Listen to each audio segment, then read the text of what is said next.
Yo, what's up? This is Splendid Radio on Far Side TV with a very special guest, very talented young man that comes from a talented family. So before I go and get into the interview, I gotta say this. Um my first impression. So we have Anaiah Muhammad. So my first impression with Anaiah, I was overseas at a festival, and the Far Side had, I want to say we had just gotten off stage. I can't remember if Anaiah's group was performing before, performing after, or they just happened to be backstage. Did you guys perform at that festival? Yeah, we did. We definitely Okay. did. That's why yeah, yeah, Okay. Um, and you guys were rock stars.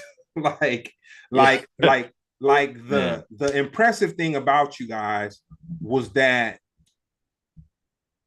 it was yourself and your brother, Right, right. straight up punk group. And, Yeah, and that's when I right. mean when I say punk rock, I mean traditional guitar and drums. That's it. You Yes, know what I'm sir. saying? That just straight up guitar, drums, and vocals, as a Yeah, matter of yeah. fact. And it was not a punk rock festival by any means, but you guys rocked it. Right, And right. myself and Brown had the conversation. We were both very impressed, kind of like, these guys are gonna, like, man, what you guys, it was amazing to see punk rock transcend. Right. And the tent that we performed in probably was about 5,000 or more people. So it was kind of like to see you guys do what you did to that audience, when, as far as I know, that was like a hip hop audience, you know what I'm saying? Or Right, just right, right. an audience that liked good music. And you guys, I'm sure you guys had some success, but I'd never heard of you, and it was Right, just right. kind of like, it was just really amazing to me. So I remember I hooked up and got your number, got your mom's number Yeah, that's right. backstage, and I kept in touch with her. And dude, your mom is a G. Oh, Like she's the like like, best. but who am I telling? Who Man, am I telling? she's Like, she's the best. even after that, your mom would always keep in touch with me, and she'd say, "Yo, man, if there's anything that, Anaiah, my other son, if they can ever fit into anything, they're always down. They work so hard." And she would just, like, really advocate for you Yeah, guys, like, in the she really wrote for us. largest way. And not just a mother's love, but she was proud of you guys. Is proud of you guys, I That's should right. say. That's right. Just very proud. So from Absolutely. there, um, I heard you guys' name pop up because Brown has been going out with Gorillas since like 2004. Of course, of course. So I don't know how, what, when, or where, but your name had circulated a little bit around the whole Gorilla circle or whatever. So I was just like, man, these dudes are about to pop. Like, man, they're doing their thing. So when there was a concept that Brown and I had for a fest, kind of like a festival concert show thing called Family Affair. Yeah. And I don't think we had you on the first one, but the first one was kind of like a debacle. It was like super cold. It was unorganized. We thought we had an infrastructure, but the people that we had kind of helping us with the infrastructure, they weren't. They, Right. They went on point.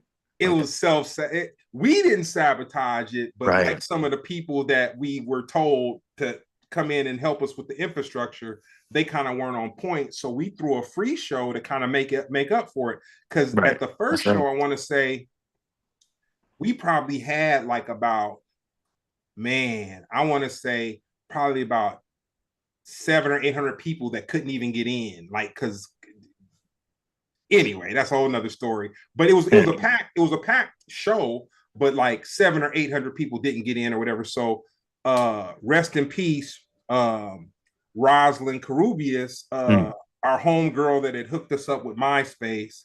right. Um, she I went to her and I said, Rosalind, can you help us do something to make up for this debacle that we had?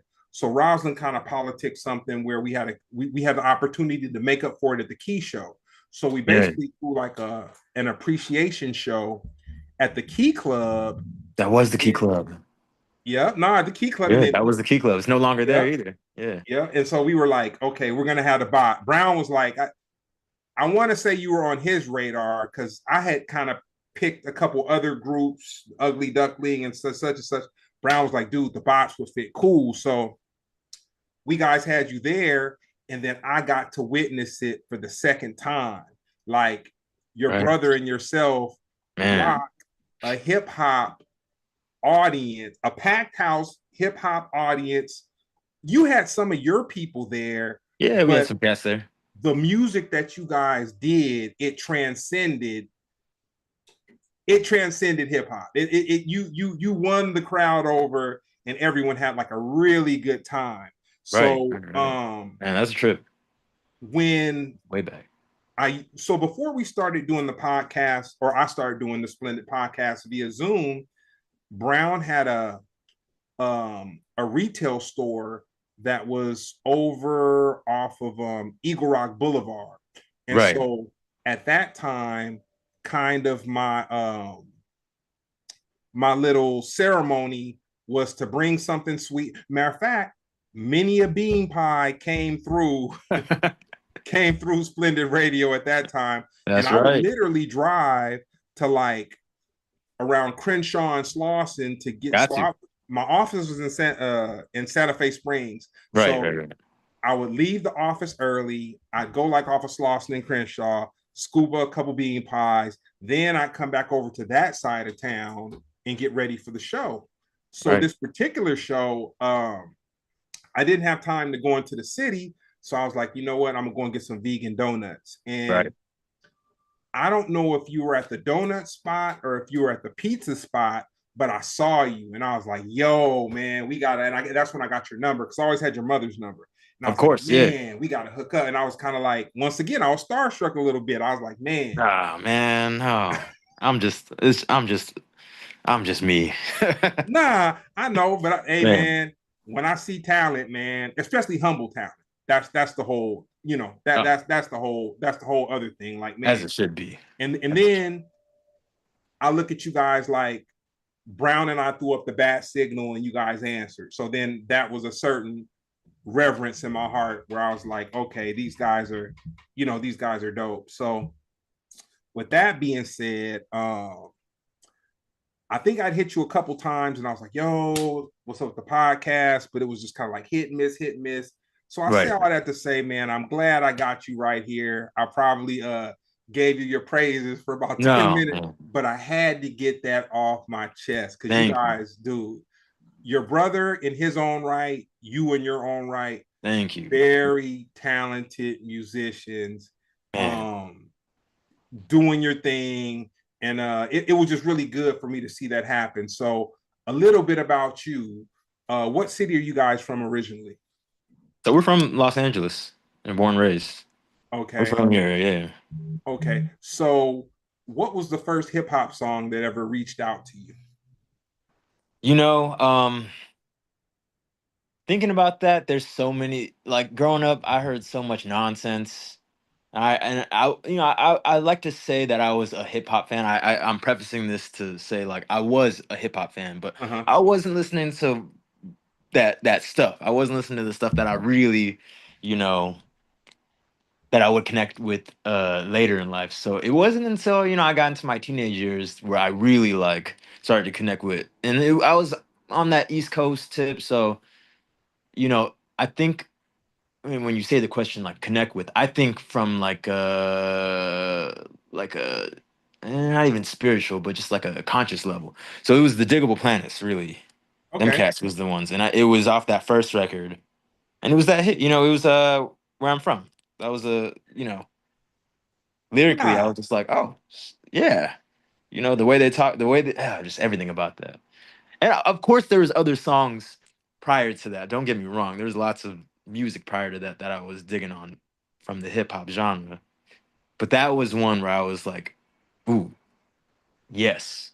interesting thing about Diggable Planets, when they came out, they were one of those groups that I respected them, but they really didn't move me in a way. Right. But see, this is my superpower. Just because a group doesn't move me, that doesn't make me not understand the voice and the powerfulness of who they are. You know what I'm saying? Right. But I watched for that at that time and space.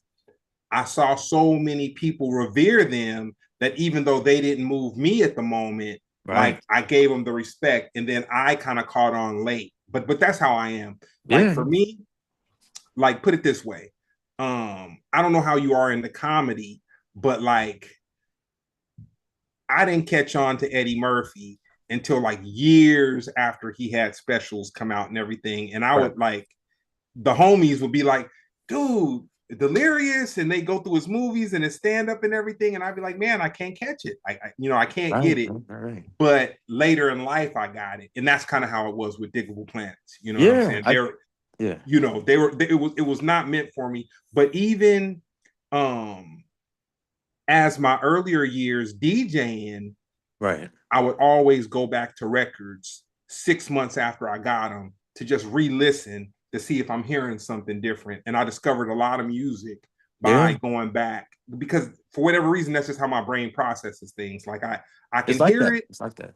I don't just shut it out, but it'll be like after the fact that I actually get to jump into the double dutch. Yeah. So So with that being said, yeah. I feel like the art of listening to albums in their entirety um I feel like that's almost like cursive handwriting or hieroglyphics. It's like people have forgotten how to do it. Like it's something that's almost obsolete. So every weekend I force myself to listen to an album in its entirety. Like I'll just Right. pick an album and just listen to it. I like that too. So I try to do the same thing. You know what I mean? Nah, dope. So I'll say this year, two albums that were incredible to me were De La Soul's album, Right. the Right. new one, and the Clips album. Um, I think that the title of it was "So Be It." Now, the reason why I feel the Clips album was dope is because their subject matter has always been the same, but they do it in a way where it's still entertaining. So that's from the musical side. Right. But from the marketing side, I feel like two brothers, they were a group. One of the brothers went the God route, and so he stepped away. He felt that God called him to step away from hip hop, and so Right. he did. While he did that, Pusha T held down lyricism, ghostwriting. I want to say he was the president, maybe of good music for Kanye for a while, and just even without his brother, he was involved in like really good music going on for a while. And then for this album, for his brother to still be of God, but to come back and get with him, and for them to produce a body of work that sonically was dope to me. And then the other part was, you know, man, the Neptunes, I mean, dope Neptune's great. producers. Man, Dude, dope producers, man. they Dope, absolutely are. dope 100%. producers. And so to see Pharrell do something where the Neptunes launched the Clips career, you know what I'm saying? Right. Right. And Right. to see Pharrell do it without Chad, but it didn't lose anything. Not to say that it was better or worse than what him and Chad did together, but to just see the evolution of the Clips Right.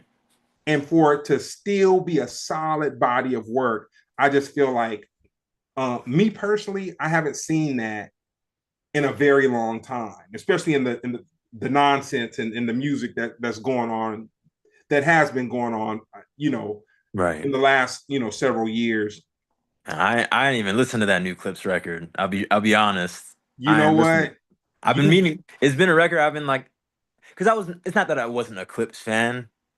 It's not that. It just wasn't the group that I listened. It wasn't like my group like that. So I never really checked for it. But of course, I heard the OG stuff, and yeah, there's no all the hits and whatnot. So that's my thing. I got a lot of stuff I need to get on. Nah, but you know what though? It's one of those things. Everything isn't for everybody, but when it, I'll give you one, and not to sound like an old man and just say something that's so cliche. When the student is ready, the master will appear. You know what I'm saying? But that's about anything. You know Yeah, what I'm yeah. saying? So everything isn't for you at that time. You know what I'm saying? Right. As well as me, just like I said, with Diggable Planets, it wasn't for me at the time that everyone was kind of, going crazy and just doing all that. I caught up to them later, and then I happened to be in France. Um, Okay. Matter of fact, it was France, and it was on a Thanksgiving, and Lord. the promoter had promoted a Diggable Planets show, and this had to be like maybe 15 years ago. He Right. had promoted a Diggable Planet show, and they had a live. They're traveling with a live band, and Okay. when I saw them with the band, that just gave it that extra. And then the one brother from Diggable Planets that does Shabazz Palaces, Right. Right. like while the band was doing their thing, and while the other two members were rapping, he was like playing his beat machine while they were. And it's a difference when someone is really playing their beat machine and just pushing some, because I've seen many people, Right. I'm not gonna name no names, have a Right. little programming box or something and push a button for the oohs and ahs, but it's not really whatever. But the Right. brother They're from not really Shabazz playing. Palaces, he was really, he did something that just gave me a whole different respect for him. So I say That's what's that up. to say that. So last weekend I listened to um the Bad Brains album with Eye Against Eye on it. Classic. Classic. The song of Band in DC and all that. And it was dope to me. So I got introduced to Bad Brains probably around 88, 89. So that was still kind of late. And so I listened to the album to say, okay, is it as dope to me now as it was then? And it was as dope to me now. Yeah, I was about to say, hold on. At that time, discovering them too, that's around when they did Quickness. And Yep. that was a different record. That was a much different vibe.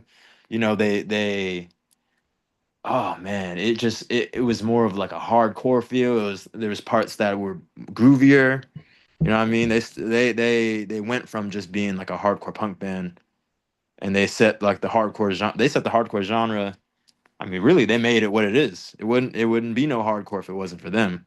Okay. I'm glad you said that. I'm gonna share Yeah. something with you. So um the Far Side did this festival in Texas. I can't remember the name of the festival, but I got to meet Death.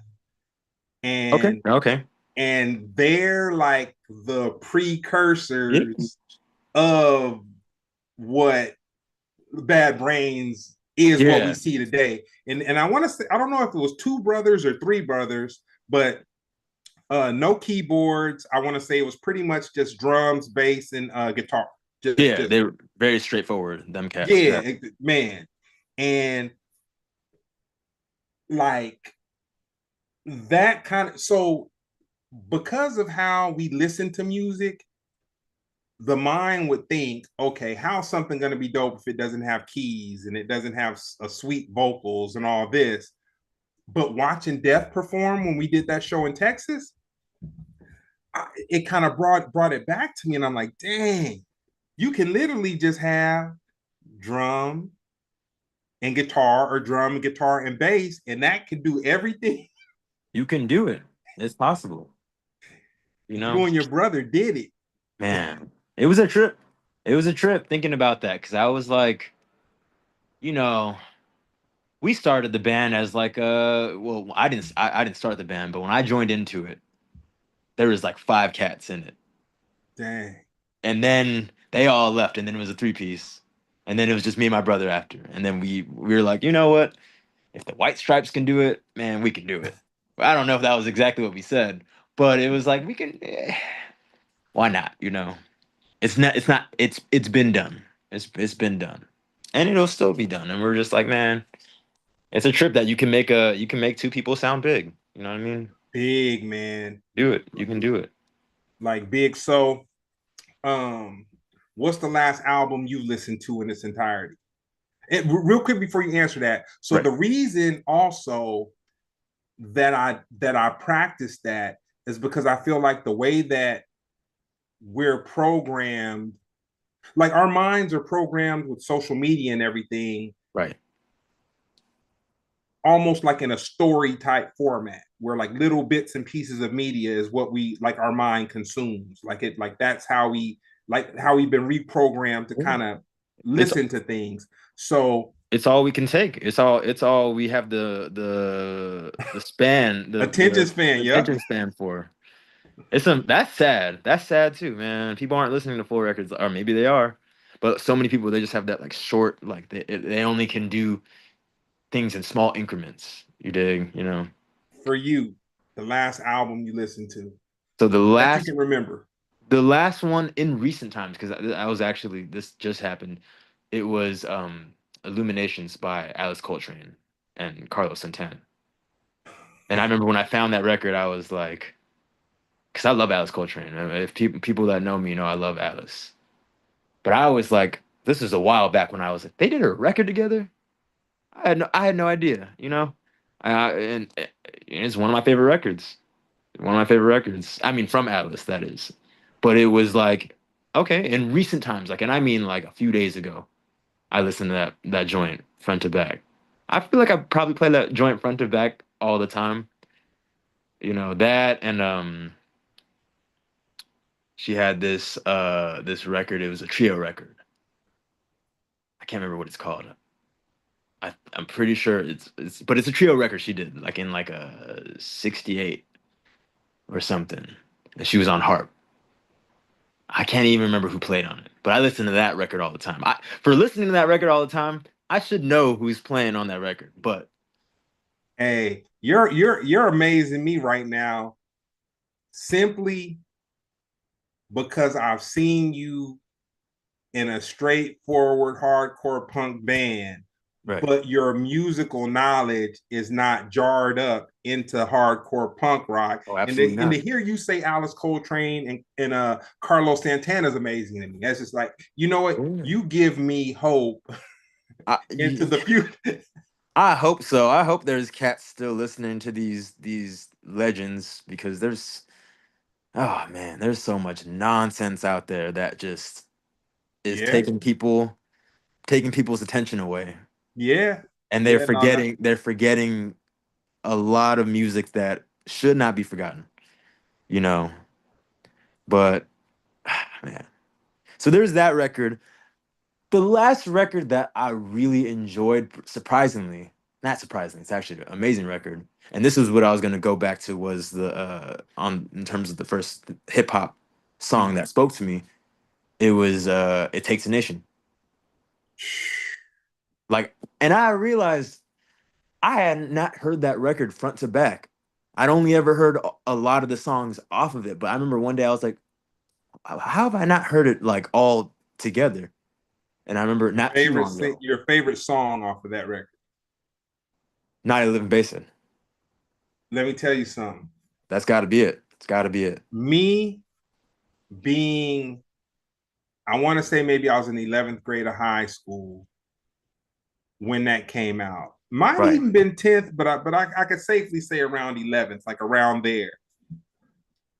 There will never be another group like Public Enemy. Truly This not. and like man, this sounds so. However, it's gonna sound.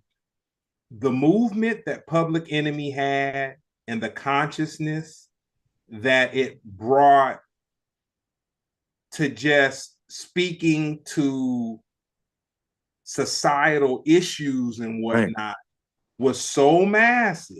It was so massive. Like the X clans, the public enemies, there will Yeah. never be. First of all, the money, if there is a group that could possibly go in that direction, either they will get blackballed or so much money will get thrown at them where they'll spin the block and just head in the opposite direction. I That's what remember happens. uh, Nas did a Public Enemy song. Nas and Questlove did a remake of a Public Enemy song, and I can't remember. It might have been Fight the Power. It might have been Fight the Power, but they did like I want to say like a video clip for it or something like that, or a visual. It was probably a video for it. And Questlove was on the drums and Nas was rapping. And when I heard that, and this had to be like 5 years or so ago, and I remember making a comment saying, "Man, America will never let that happen again." No, no, they will. they, No, they they will will not. never, they will never allow music that will be pro people that united so many people Right. dominate anything like that will yeah that'll never Truly happen. not. Truly not. And it's unfortunate because that's just been the reality, period. Yeah, And I think about the origins of hip hop and I think about that. I mean, obviously I was not alive for that. But I have that side of hip hop is what really influenced where I'm at today, the music that I've made, the lifestyle that I make. The only reason why I'm even hip to, you know, anything that I'm hip to is because of those things. Obviously, the way I grew up, but listening to that Public Enemy record as a young kid and hearing the lyrics, but also, the way they would talk about the minister, the way they would talk about just real problems that plagued the black community. I'm like, and actually unfiltered, like not even giving it to you like that. I'm like, okay, like this is very straightforward, and I can resonate with that. But also just like they people don't want to, especially America, they're never gonna want to. They want to keep people dumb. They want to keep people subdued. They want to keep people ignorant. people don't want organic food, man. Nah, they don't. They want fast, they want fried, That's they right. want sweet, they want That's that. right. And so to tell you a little bit about me, so I was a vegetarian from, I want to say maybe 90 to about 2004, maybe 2004. Right. I was so hardcore. I was that guy saying, "Man, you eat McDonald's fries, man. They fried in beef fat or just whatever." Just Yeah. like I was shaming. I was that guy. Yeah, yeah. I mean, they use beef seasoning and stuff. But let me tell you. Yeah. So when I got broke down, I had this little girlfriend in Germany, and Oh, uh-oh. I confided in her that I fantasized about eating the pepperoni that would be on the trays backstage. No. I confide pillow talking, probably the first and Man, last time I pillow talked. So, man. so she had went to work. She was a hairdresser, and we had some off days, so I stayed at her place for about maybe 3 or 4 days. Right. And she got home from work, and she said, you can go in the kitchen and you can cook something, or you can get anything out the refrigerator. And she had come back from the meat market, and she had some pepperoni wrapped up in that pink butcher paper. No, no. I ate that devilish meat, man. But Man. but but peep this. I'm gonna tell you I'm how not judge naive. I'm not judging you. Let me not. I'm not judging. No judgment. You went I'm from gonna tell you how vegetarian to naive I was. wine. We got to the airport, and I was like, I'm gonna tell the homies, man. I'm gonna tell them. I'm not gonna like, man. Because I was that guy. Like I said, I was that guy that would even shame people for eating McDonald's fries. So I Right. said, hey, man, she has some pepperoni in the refrigerator. I told her about my fantasizing, And I said, but you know what? I'm only gonna eat processed meat. I'm not gonna eat I'm not gonna eat any which process is worse than a pork chop. But I Right, was like, right. I'm not gonna eat. So Brown and I argued for like Man, 30 minutes, and he was like, he was like, you're not gonna be able to stop at pepperoni. He's like, dude, if you're eating meat, it's a wrap. Like you're not gonna be able to stop. So I'm like, no, you don't know me. man. You know, I'm just gonna do this pepperoni thing. Da da da da da. So we get back home, and How it um, starts, you know? Brown's father was helping me with a project, and he was a man. Rest in peace. Like he was a man of the world. Like he could do a lot of stuff, and he did Right. it. Like he was one of those dudes. So once again, me confiding, I was telling him how I started eating meat and just all this, that, and other. He shows up and he brings me some pork chops that he cooked over some Mm. apple wood that he had in his backyard. And he had cut the apple No, wood off the tree. no, And I no, fell in and I fell into the trap. So man. That's I say all that to say we all have journeys. oh yeah, absolutely, We all absolutely. have our moments in time where we're on the straight and narrow. And then and I just say that to say I see that you've made some changes in your life and you seem to be on the right foot following the other foot Yeah, and learning and opening yourself up to some knowledge. But that's true. I just say have some grace for those Oh, absolutely. No, no. great. And then this is the other part.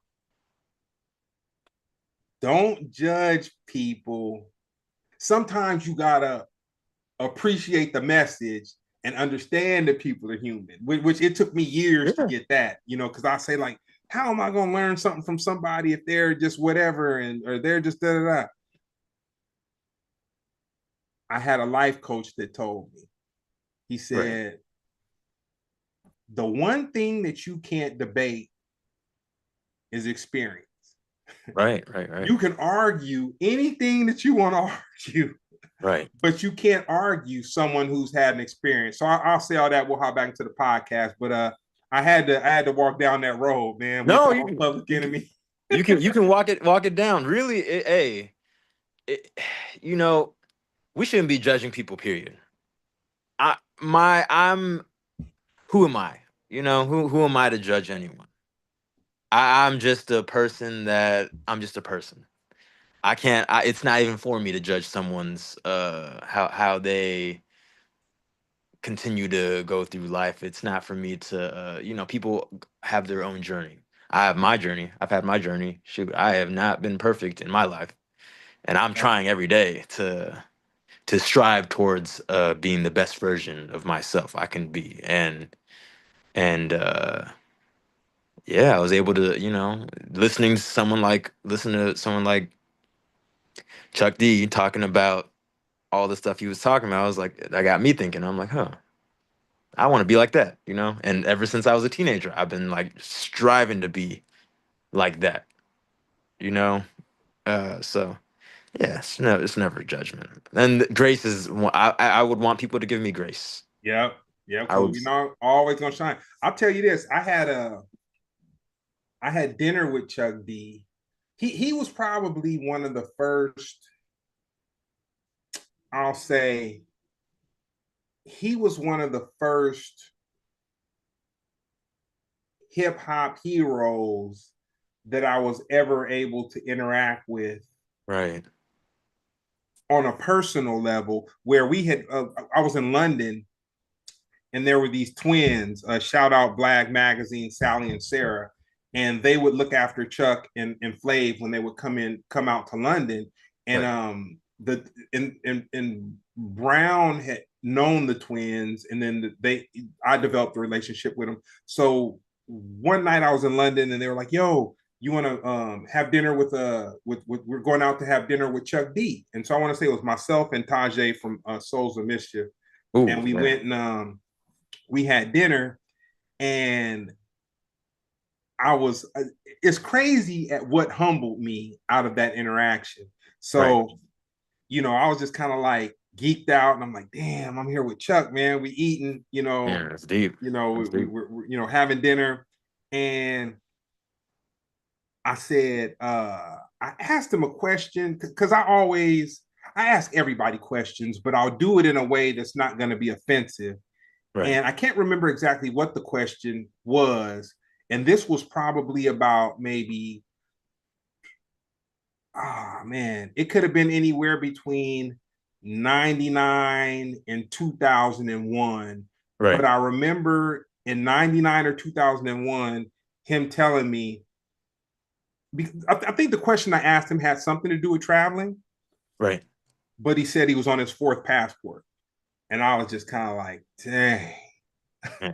I was like, and at that time, I may have had to add pages to my passport one time. And we were zigzagging back and forth across that water a lot at that time. And I just remember Chuck D saying he was on like his maybe third or fourth passport. And they'll let you add pages like, well, Yeah, used of to course. like two or three times. Like they'll let you let that passport get thick. And I just remember thinking, like, dang, he's whatever I think I'm doing right now, he's done so much more. And he was very humble. Right. He's a He was. very, I got to meet him one time. I got to meet him once. oh yeah, Yes, and yeah, it very was very lovely. humble cat. Very, Very very, humble cat. and that's what we're missing, man. We're missing humility. Yep. Truly, truly, it's a Yeah. shame. It's a shame that people that so And yeah. the second time I met him, I want to say we were in it might have been Switzerland, and we were in the hotel coming back from the festival. Right. And man, I gotta find that picture. It was Chuck D, his assistant, Roy Ayers and his assistant, and my Wow. and then us coming back. We had just arrived Dang. on the shuttle back from the festival, and it might have been like maybe 1 in the morning or something like that. Man, what a trip. And and I'm gonna tell you the crazy thing about that interaction. So once Right. again, I always ask people questions. Of course. Roy Ayers is from LA. He didn't blow up until he went to New York. Right. And that was just amazing to me. I was like, dang, you have this great talent of a musician who's here in California and he's doing this thing, and it's just kind of drowned it out in everything that's going on. And then he goes to New York and becomes this thing like like a really big thing. So that was yeah, I just had to share that little moment in Oh, time. that's amazing. Rest in peace. Rest in peace. Yep, rest in peace. Your favorite hip hop movie? Favorite hip hop movie. I got a couple. I used to love watching Beat Street as a kid. I loved Beat Street. I still love Beat Street to this day. I think Beat Street is definitely one of the top ones. Um, then there's Star Wars. If you know, you would count that. That's it is a movie. It's a documentary, but you know, I'm love graffiti. Absolutely, that's one of my favorite things. So Star Wars is definitely one of them. But Beat Street might be the one. But then, are we talking about hip hop movies and just people that are hip hop that are artists and they made a Hip movie? hop and all things related. It can be anything. But I'll say this real quick. Beyond the DJing, the break dancing, and the graffiti, Right. you had Ray Don Chong, Right. and she was definitely the love interest that glued the story Right. that glued the story together. But I'll tell you the interesting lesson in Beach Street. It kind of showed how the power that be reached his hand into the culture Right. reached his hand into the culture and borrowed it. And what I took from that was kind of like it's almost like gentrification. So Mm, for me, looking at places like Eagle Rock, yes. looking at the Crenshaw district now, Right. in one way, I look at it like, man, the original people that were there have kind of been squeezed out. And Oh, then the 100%. people that weren't originally there have kind of, they're able to kind of take advantage of that place and space. But I also had to look at it like this.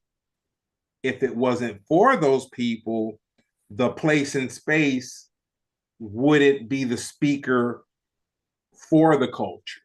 You know what I'm saying? Like there's like Mm, okay. a yin and a yang. And I'll give you an example.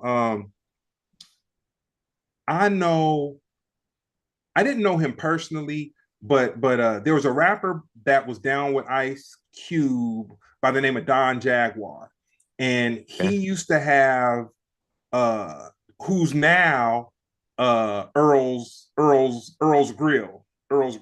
So he used to have he went from a hot dog cart Right. to he had this little hole. I mean, the literal version of hole in the wall restaurant that was like right on the corner of Crenshaw and where Lamert Park is.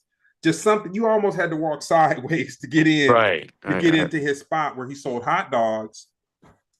And then he ended up hooking up with my uncle. However that happened, and my uncle let him use his restaurant for a while, which was further down like near Jefferson and Crenshaw, and Yeah. then Earl has the spot where he has now. So On the Crenshaw. spot On where Crenshaw. yeah, so Yeah. the spot that he has now, I went there maybe about 5 months ago, and me thinking to my younger days, I'm like, okay, man, Earl's on Crenshaw. I'm about to go to Earl's and have me. Uh, I haven't touched a veggie dog in a very long time. They have some very good veggie dogs, but Like, like it's pretty good there. It's pretty good. I eat meat. I eat meat these days. So I went to go and get me a dog and some chili and just just kind of maybe Yeah. reminisce a little bit. And when I started eating my food, I started seeing Mac computers get popped open and Mm. lap dogs getting walked up and down and people eating outside with the lap dogs. And Yeah. I felt the way because I was just like, dang, this ain't Earl's. But then I was like, you know what? It's Earl's now. And like I can't trip off of me wanting to feel away like, man, Earl's used to be, for the culture and this, that, and the third.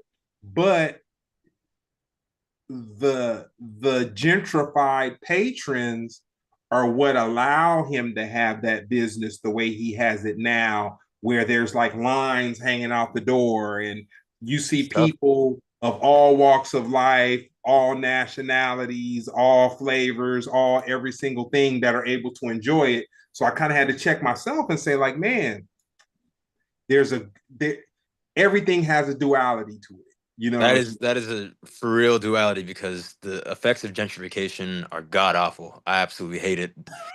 Absolutely 100% what it's done to these like the neighborhoods that you named, man. But on the other hand, a business like Earl's that's been there forever is able to continue to sustain because of the people that are there. Yeah, the yin That and the is the yang, man. that is the one good thing I'll give them is that we're able, and as long as they respect the place, They do. yeah, as long as they respect the place, and if you learn the history of the area that you're in, understand that that's important. That's the I'm least you can do. I'm watching and I'm seeing guys that I know work incredible jobs, pull up in their little Audi and they're bringing their wife and their three kids. Mm-mm. But that's kind of dope though because they are getting exposed to the culture though. Like it's a funny little a yin and yang. But I Man, say this, without that, just depending on our people alone, he might not be able to afford to be in business. And that's the shame of it, is that that's real. The folks sometimes will not support other folks. And Nope. that's That's a fact. that's been going on for forever. That's a fact, That's been man. going on forever. And that's the saddest part to me, is that you won't even have your own community supporting you like that. You know? Hey, man. That's real. That's so real. And people don't talk about that. Or You some know, people do. I have a buddy and he owns a taco restaurant. Right. And it's pretty big. It's pretty big. I knew him when his taco restaurant was a stand. Now it's like a full blown establishment, line hanging out every, whatever. Now he had a thing where he would give family and friends 50% off and Right. employees. But then people started abusing it and started trying to cater stuff and just really just take it too far. Of course, as they do. And As people do. so after me patronizing him for probably, I patronized him hardcore for, let's just say, shoot, man, since 2004. But the Far Side did a video and I had him cater the video. And he gave me like so much food for the amount of money that I gave him. And then I had a buddy who passed in April. And up until then, he'd always hit me and just like he would text message me like a discount code, like, yo, when you go in, just give him this code. And so it went from like 50 down to about 20 or whatever. But one of my partners had died and he catered the repast. Like he didn't Mm. charge anything for it, and he like literally he didn't make no money. He contributed towards the funeral ceremony as well as providing food for like a lot of people. Mm. And then it hit me, and I was like, dude, I'll never ask this dude for nothing for free. That's Now when I go, he'll throw extras on top of me spending money, and I say that to say, we have to get to and not on a black white thing or whatever, but like on a right. society thing, we have to patronize and sustain our folks so that they can stay in business. And it's so funny that we're talking about this. I got a DJ buddy, and Brown has a store 2 for $2 in Pasadena. Look, I can't even remember. It's in the Morgan's Alley. It's in Morgan's Alley. Whoever watching, whatever.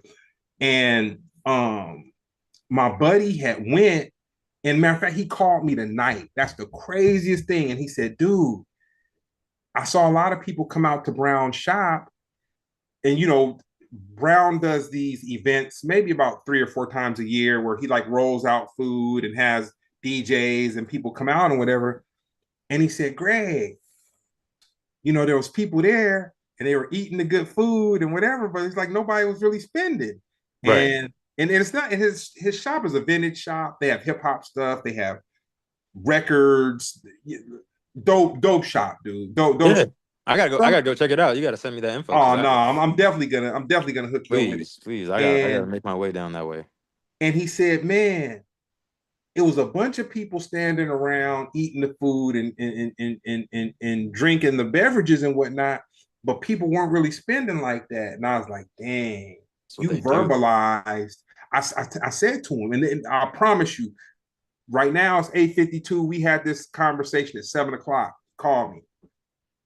And I said, dang, that's crazy how we don't, like, I don't even know the fix. Well, the fix to it is we need to keep the money circulating. That's really the fix. You know what I'm saying? That like honestly, that's the fix. Like spend with your folks. Like not on Right. the black white thing, whatever. But whoever is your folks, it's cool to get a discount, but it's almost like going to a restaurant and somebody and you're just always asking for free food. Like, come on, man, there's a Man, cost that's associated to you it. gotta support. You gotta Yeah, support, especially if man. it's your folks. You gotta support. Yeah. Yeah, Got to. man. We got to do better. So, 100%. question for you. Today's generation, Right. do you think they have it in them to stand for anything? Oh, that's a loaded question. That is a loaded question. So let me I'm break it down like this. There's people within this today's generation that absolutely do. They'll stand up and they'll fight against the powers that be. okay. And they'll speak authentically. But you have a lot of people that don't do that. You have a lot of people that like to virtue signal is the term. You have a lot of people that like to front, to put it more plainly. They like to front like they're about things, like they have these morals, they have these values, but they only want the aesthetic of what that brings. They don't actually care to put any of that stuff into practice. Into practice, they really don't. So it's wild to see in a time like this where there's people that are standing up and then people that are just like the complete opposite. And I mean like lost. I'm gonna And they've tell I'm always gonna yeah. I'm gonna tell you one of the greatest things that I've witnessed in the last year. All right, what's up? People of means get rid of their Teslas. I know everybody can't afford to get rid of a Tesla, but Yeah. people with means say like, man, I'm not going to represent this. This isn't what's going to represent me. Now, I Right. understand somebody that doesn't have means and they bought a Tesla and they're like, well, man, this is like, man, I got the car. I can't afford to not have the car. But people that get Teslas, like after Homeboy came in and wrecked the whole, on top of him going in and doing whatever dastardly deed he did that we'll never know how dastardly it is until years Oh yeah. down the We line. know it's bad already. We already know. We already Okay, I got one for you real quick. What did you see Elon Musk do when he got excited and he threw his hands up in the air and spun around and threw his hand up in the air again? man, we remember ooh, you can never tell me that that wasn't no you can't tell me that that What wasn't it a Nazi was. salute. What it was. I'm gonna tell you something. Man, they tried to say it was some other nonsense. I was like, come on. The conversation that you and I had before we went on, the individual I was talking to about said, nah, man, the Indians did that. You know what I'm saying? He said the Indians did that. And so it's interesting. Man, I'm definitely not the sharpest tool in the shed. Right, right, right. I've definitely got my faults. But I can't say it's scientifically proven now, but I think in the next 10 years, it will come. My prediction is that it will come to be that we're witnessing a cult of personality. I won't say what kind, I won't say what or whatever, but something is going on where, like, put it this way, it's a difference between being down with your homies and you got a homie that does something that's foul and you just kind of slice the phony baloney and you're just like, ah, man, we're going to let that slide or, one little thing or whatever.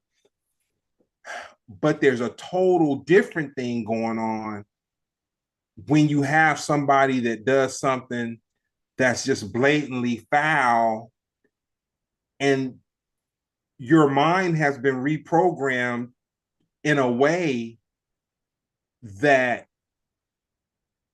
you're void of seeing what you're looking at.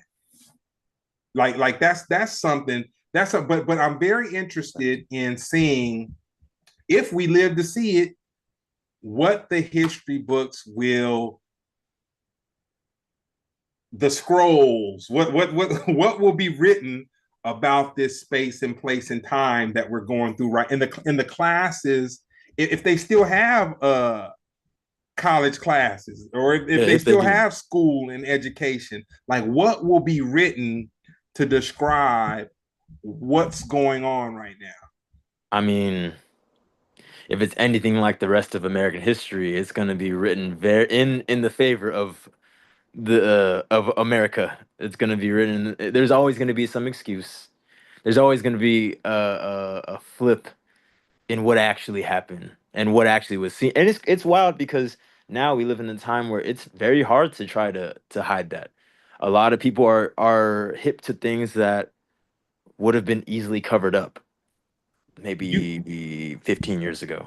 You know what I mean? so there's an old actor, and his name is Henry Fonda, Right. and I watched a clip of him talk, and so the way that they kind of framed it, I didn't know if I was going to be upset with what I was going to watch or not be upset. Well, the level of how I was going to be upset and where my anger or displeasure would be pointed. So Right. he's talking, and he says, you know, he was raised in Oklahoma, and so his father had a shop that was in town. So he said one night his father took him into town, and they went into his father's shop. And from Right. his father's shop, they looked out the window and they saw his father brought him to the shop to look through the window, and they lynched the man. I Mm. can't remember what the man did, but the man, whatever he did, they shot him and they lynched him.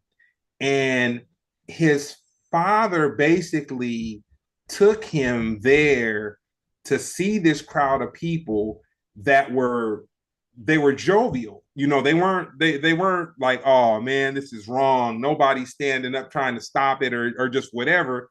It Right. was almost like someone went out and shot a big deer and they're showing the deer off or whatever. But Henry Mm. Fonda was like, his father showed him that to kind of show how messed up people were. You know what I'm saying? For him, like to show him. And he said that he kind of used that to get as far away from Oklahoma and to be as different than that as he could be. You know what I'm saying? And so that's why I say when he the as the conversation was, I could see the direction the conversation was going, and I didn't know the level of how I was gonna feel. Right. But I say that to say there's been times in history where things have gone on that have been wrong. And like when they'll show pictures of a lynching or something like that, you see a lot of stone faced people, but you also see people that are jovial and that are cool and you know, and all that. But moving on, what was the name of your first band?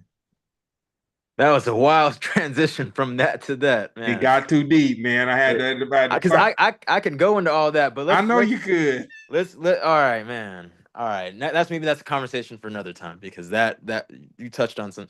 All right, we'll keep it moving.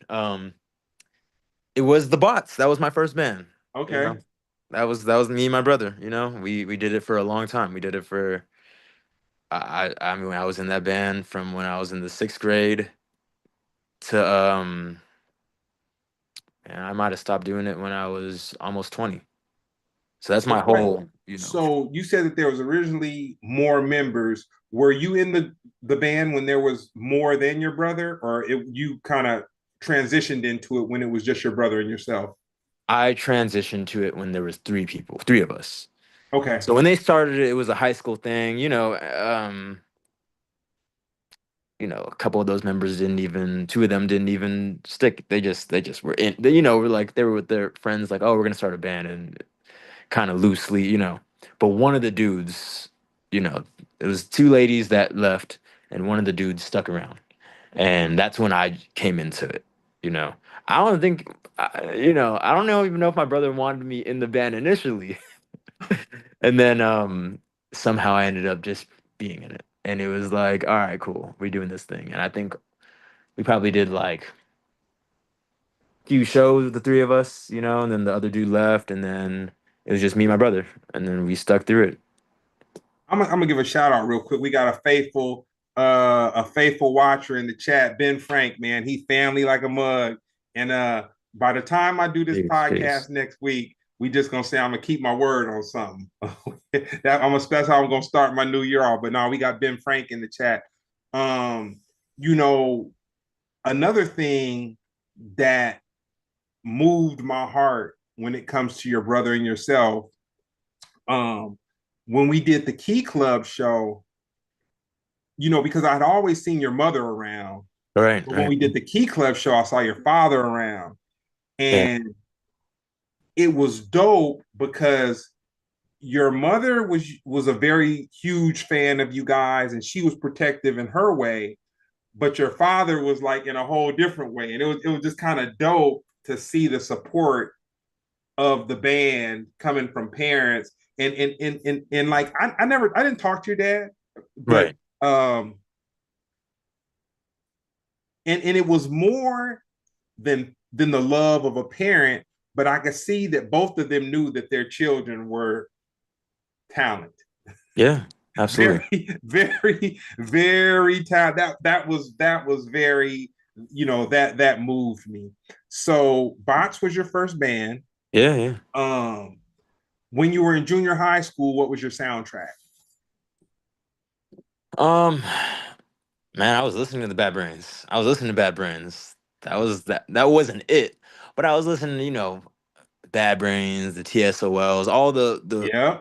the punk bands, Descendants and all of that. I was really on that for sure. And I was at that time, I was also listening to a lot of reggae. I was listening to a lot of reggae that just was at home. So you said that D word. I get very proud when I hear that D word. Descendants? So yep. Yeah. So my parents, I was raised in Compton until I was 5 years old. Right. And then my parents moved to this place called Harbor City. Right. 3 minutes from Harbor City is Lomita. Right.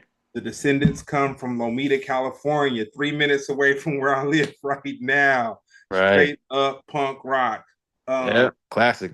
one of the venues that I was able to attend at age 16 in Long Beach was called Fenders. At Fenders, I got to see the Descendants, DRI, Great Britain Hardcore, TSOL, the Right. Dickies, the Vandals, Yeah. uh, Yeah. Classics.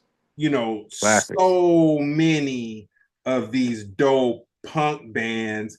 And I'm gonna tell you the dope thing about like punk rock bands.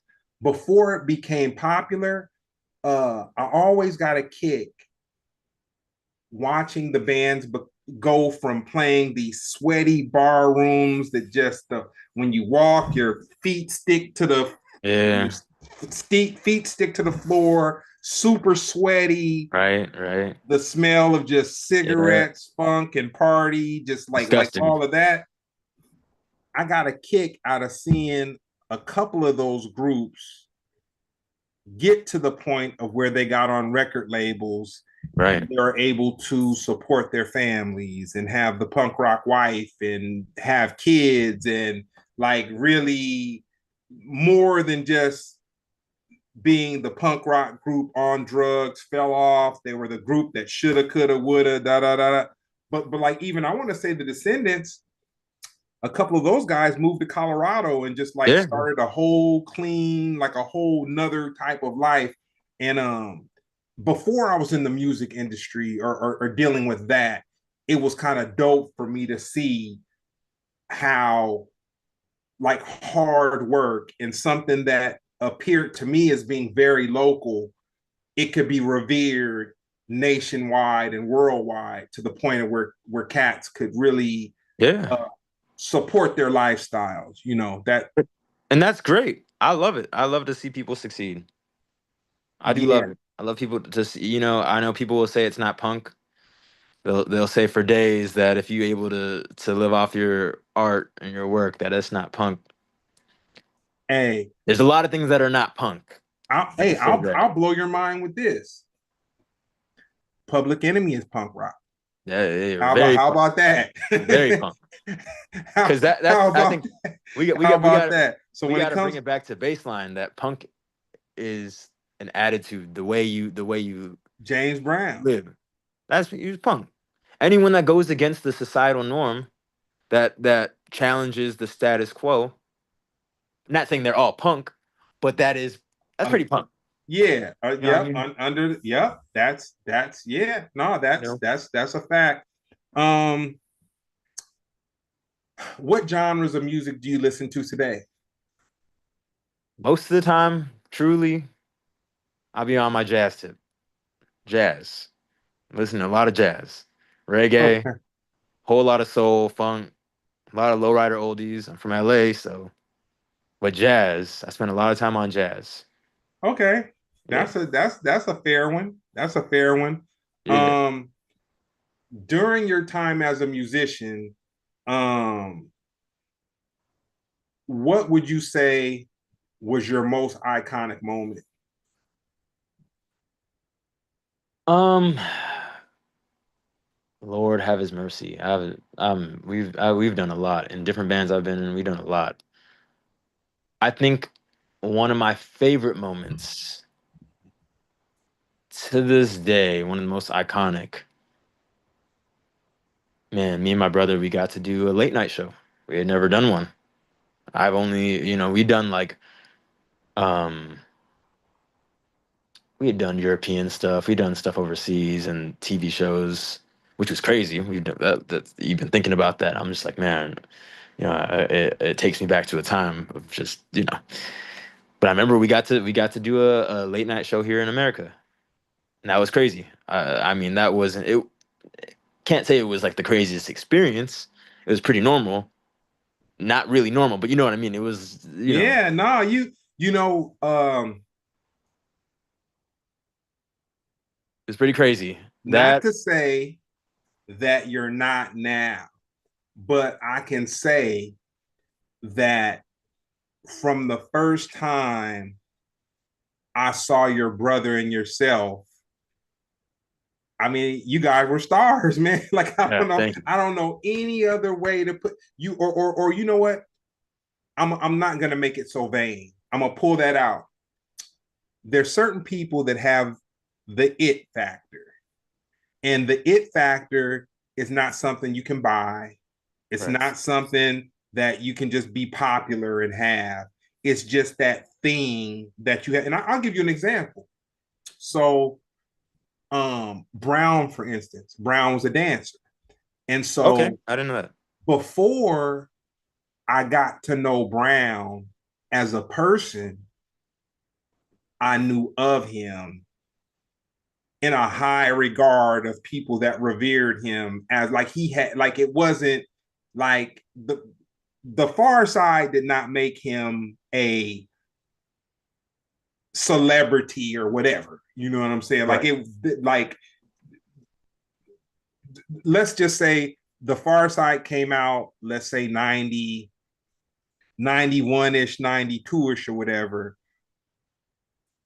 His popularity in Los Angeles as well, and he was dancing for this house singer in Japan. So he had traveled the world like before anybody. Like he had been going back and forth to Japan, but in LA, I'll say he was known by me knowing who he was. Not know meet I didn't meet him until maybe 88, 88ish, 89ish, but I knew who he was like 86. Right. Like he was that, he was that. So I say that to say, um, it's easy now for people to have a publicist or for you to do a collaboration with somebody or to Yeah. all these things that really necessarily don't have anything to do with talent. You know what I'm Right. saying? Right. Right. He was a choreographer. You know what I'm saying? So I say that when I saw your brother and yourself, I knew when I saw the way you guys rocked the crowd, I was like, everybody can't do that. It just was. We just try to be ourselves, just like man. We try to be ourselves. We didn't try to put on no front. We didn't try to put on an act. We just went up there and did what we did. You know. So question. Yeah, So you guys were on a talk show. You guys went and did shows in Europe. How did you sure. guys get? How did you guys come from two brothers in LA to being able to do some of that stuff? Like what? Like was it luck? Was it like I, if you could abbreviate? Like I'm very curious on that. man, oh, we worked hard. We did work hard, and it was good timing. Good timing with things, you know. But at the time when we were on MySpace doing that thing, we just got in the right places. You know, we got hooked up with Afropunk early on, and Okay. we did the first show they did on the West Coast. The first time they came out to the West Coast, we did one of their first showcases, and then that spiraled and spiraled. And Okay. so I could say safely now, you know where I'm at now, I could say the praise is to Allah. You know, I believe so. It also was our hard work and our dedication, putting in work, playing out here in LA, playing the every sort of show we could play, you know, doing the whole everything. You know, we went through it all, you know, me and my brother. And then slowly but surely we were able to break into these, you know, it was so it took years. And for some reason people I to this day I have people being like, "Oh, you guys were industry plants." And this and that. I'm like, I see I now don't know. I'm like, okay, you all right? If you want to say that, say whatever you want. a person get now I could tell you I could see how a shallow person might think that. But see, at that time, you got to understand two brothers, half Asian, I believe half Asian, half Yes, black. yes, sir. Um, if you said that you guys performed at Afropunk,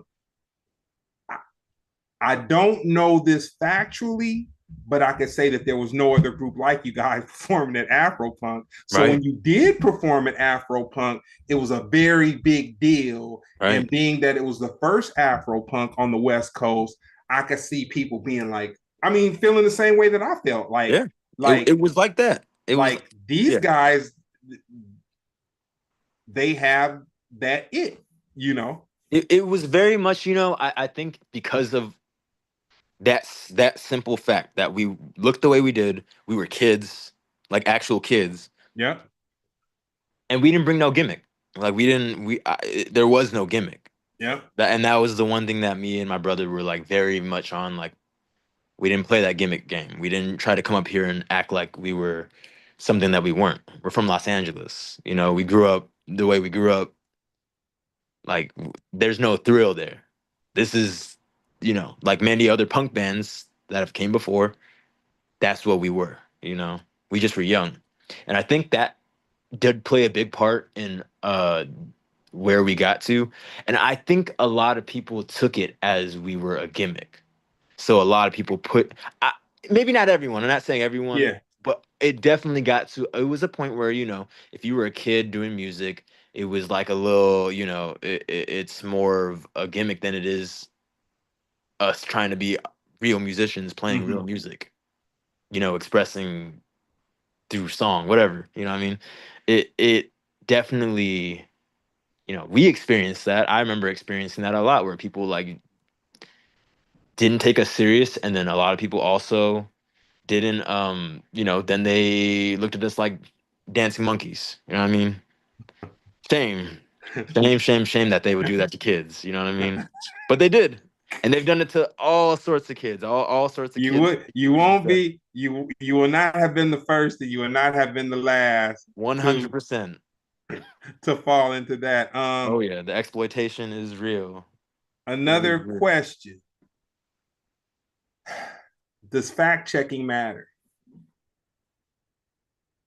How do you mean? Like fact checking just anything? Yeah, because it seems like right now, culturally, back to the other the political conversation and whatnot that we were having. Yes. Um, it just seems like no one really cares about a fact. Oh yes. It's almost like, and not to answer the question for you, No, no, but no, no. but what I see is almost like no one necessarily cares about a fact. It's more about how they feel. That's right. That's right. It's so I will say this 110% fact checking is necessary because people care more about how they feel on a situation than the actual reality of it. And that can go for anything. That can go for Uh, not any it could go for everything. 100%.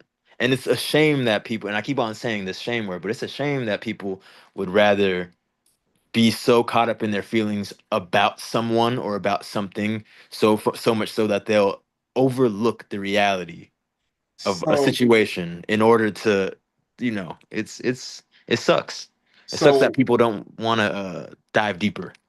one of the things that I've been able to witness in the entertainment industry and then mushroom out to just my own interactions with people, the sad thing is if someone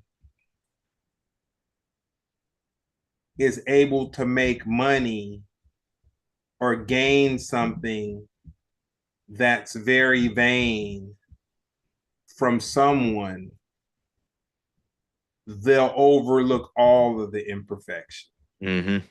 They'll overlook all of it. They're not even tripping off of it. But see, for me, I've learned that like so to give you an example, so by trade I have a printing business. Okay. I've had people try to come to me and I have a lot of like people that will sell for me and people that are kind of like middleman situations. But my thing is like I don't have to be the man. Like I don't have to be that dude that's known for these relationships with these companies. I'm cool with just producing whatever I produce.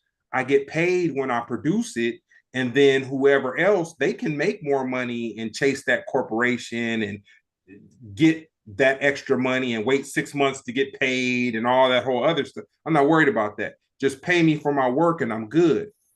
Right. Now, the thing about it is that like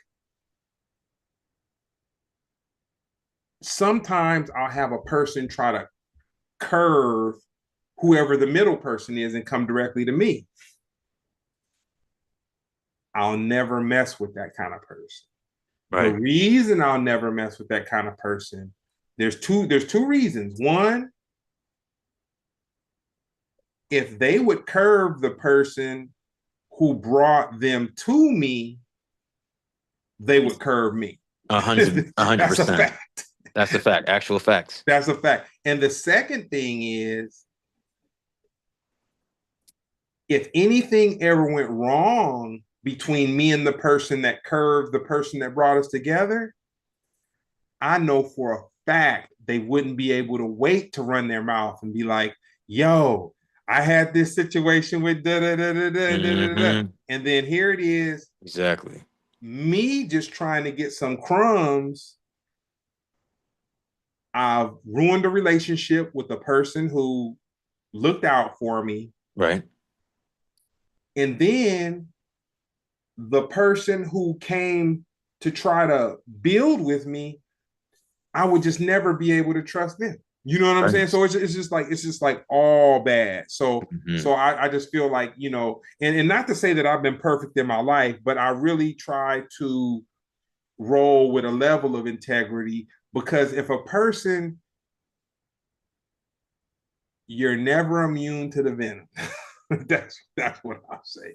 You're never immune. You may feel like you're special. You may feel like you're immune to whatever, but you're never immune to the way that a person is. And once they showed you who they are, and not to sound cliche, not to be preaching or whatever, but man, when people show you, just pay attention, just listen. Like It, it's for the most part, it's all oh, there. and that's the thing. I've tried very much in my life to I've overlooked a lot of people's true colors to try to find the best in people because I've made mistakes. I've made plenty of mistakes in my time now, and I would never want someone to judge me off of that. And Mm-hmm. so I would never want to judge someone based on the people are like, oh, don't mess with that person. Don't, I'll be like, let them show me what sort of person Grace. they are. Let me give grace. Grace. Back to Unfortunately, grace. I have given grace to the wrong people. Me too. Absolutely, lots of the wrong people, and that has caused a lot of damage because of that. And Yeah. that is a you live and you learn situation. You Yeah. live and you learn to have discernment. And that's something that I've always given so much grace. I've just never given enough discernment. And I'm like, you know what? That's a quality I need to, especially into the new year, Yeah. I need to keep, And that's so say all to say, fact checking is important. People don't fact Yeah. check enough, and I don't know why. I don't know why people don't want to know. It's like people just want to hear one thing and run with it, especially if they don't like you, especially if they are jealous, they will run with it. And then on the flip side, people will do all types of lying if they can get something out of it. And no one No, will I, fact check that, you know? I got a better one. All right, what's that? They'll do all type of lying if they think they can get something out of it. They That's don't even right. have to get nothing out. Right, right. They will go They don't even have to. far. They don't do. Put it this way, and not to go too far off. No, it's fine. It's fine. I'm going far out of school. There's people that went to Diddy parties Uh-oh. that weren't even promised success. Mm, They wouldn't even nowhere near promised mm, success. It was just or I'll flip it this way. I know musicians who would hop on a stage for free just to be in front of people right, when the person who they're hopping on the stage with for free would pay them to hop on the stage. But they're right, not even working. And it's not about a noble act, like, oh, I'm gonna be noble or I'm gonna give back to whatever. It's that thrill of them. The most powerful drug is that fame slash vanity, the vanity within hmm. fame. Dude, that is stronger than Out. fentanyl, heroin, cocaine, Oh, liquor, cannabis, every single thing. shame. And Dude, they will do whatever to get anything. any sort of fame, it's yeah, Nah, man. that's And actual facts. it's man. And it just is what it is. So what's the best advice anybody's ever given you? You know, there's a lot of advice I could think of. Some of it's not so good, but because of the contents of it.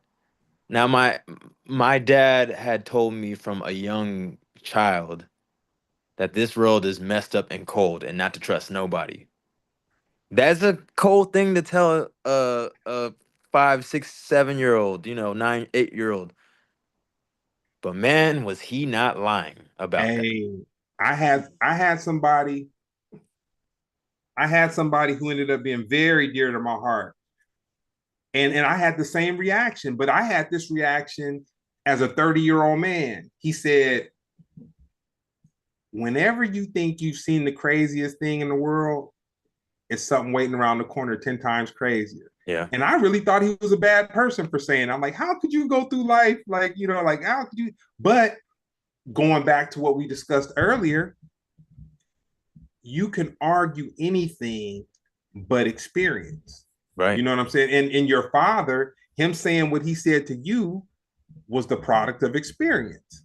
The person telling me that whatever I think the craziest thing is that I've seen, there's something 10 times crazier, that's experience. So Right. that's one of those parts also where, you know, regardless of us being men and wanting to feel like we know and being prideful and all that, sometimes we have to humble ourselves and Hmm. say, man, You can't argue experience, No. man. If any, like, and allow someone that knows, and that goes back to um not judging the messenger. Allow someone to give you that teachable moment. You know Right. what I'm saying? Right. Like, And that was very much a teachable moment. It's funny enough because I went the other way and I tried my best to move in life with love amen. and I tried to, but here's the thing, and not to flip flop, but I tried to do that for a long time. I've tried to do that, and it's been taken advantage of, been used and abused that way. And I'm all right, man. I'm gonna I'm trying to move with love, but I'm gonna give you I'm gonna give you a perspective, uh, kind of a perspective. right, Um,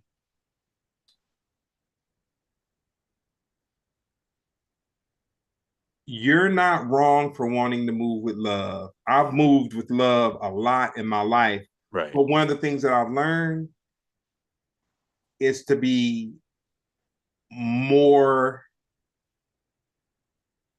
aware of who I give that love to. You know what I'm That's it. saying? That's And it. who I pour into. You know what I'm saying? Right, I tend to, so I'm still the same person. I will still pour into somebody, but I pour into people that are worthy. Matter of fact, I had a conversation on Monday with someone who's in the music business, and they were telling me that, you know, man, I've done so much for the larger industry that, you know, I just kind of want to give back to some people that I feel are worthy of me giving back to, as far as direction. And it could have been even on like a mentoring level or something. And this is a dude who has some cheat codes for sure. right. And in our conversation, I said, you know, I've kind of tried to be the same way on a different level as you. But what I've learned is you just have to give it to someone who will respect it, someone who will nurture it, someone who will pass it on, someone Facts are who's facts. worthy of having it, versus giving it to someone who you know means no good by Yeah. your time and energy and grace. Like someone who could not care less. So with that being said, I'm gonna hit you with the last two. Okay. And no, I'm gonna have you back again because, man, Yeah. I mean, it's so much.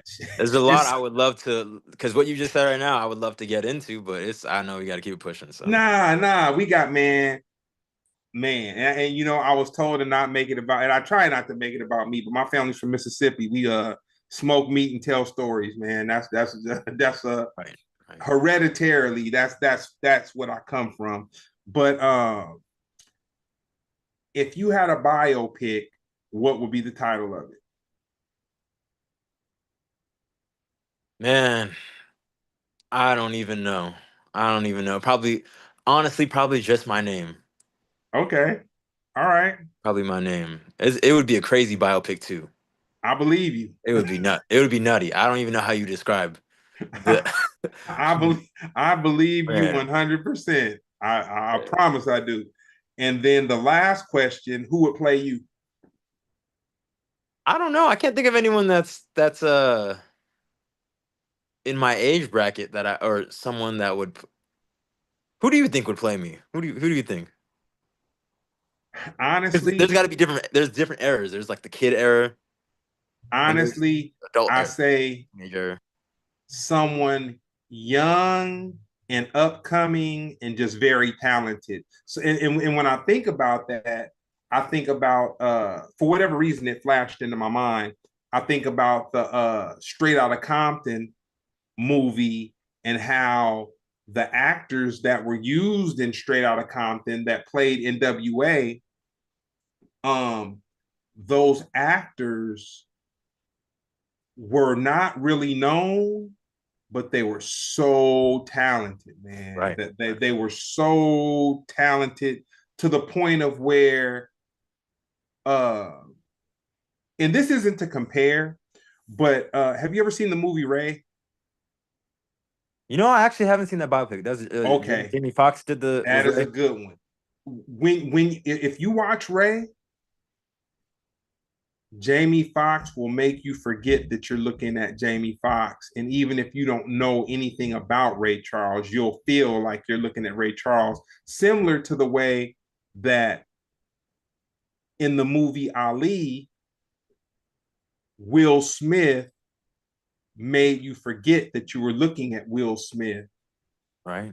And he made you believe that you were looking at Muhammad Ali. Like you It felt didn't, like it. Yeah. yeah. Very So much like it. so where can people find you as far as your music is concerned? And right now, man, I haven't done the band with my brother, but shout out to him. Shout out to Yeah. him. Uh, I got my solo music stuff that I'm doing. It's on my Bandcamp, Okay. jazz What's your related. band camp? AnaiahMuhammad.bandcamp.com. And then there's my band that I was doing for a while, but I'm about to jumpstart it again. My band Zulu, you know, Okay. and we that still is under work, so they just got to kind of keep up to see when that's gonna go down. Inshallah, that's gonna be good. Hey man, I believe you. And what's your social media? Anaiah Muhammad, just on Okay. Instagram. I don't be using other than I don't even like using Instagram, Yeah, but hey, it's a necessary evil. sadly, but Anaiah Muhammad. Dope. Well, nah, man, with that being said, man, I appreciate you giving me the time. And every time that I've seen you, with the exception of the Key Club show, I was pleasantly surprised, man. Like it was really like I was moved every time. And even like I said, when I was at the vegan, grabbing the vegan donuts, and I saw you, like I can't remember if it was the pizza spot. It was I was just at the vegan spot, but I can't I, remember. yeah, I was at the vegan spot.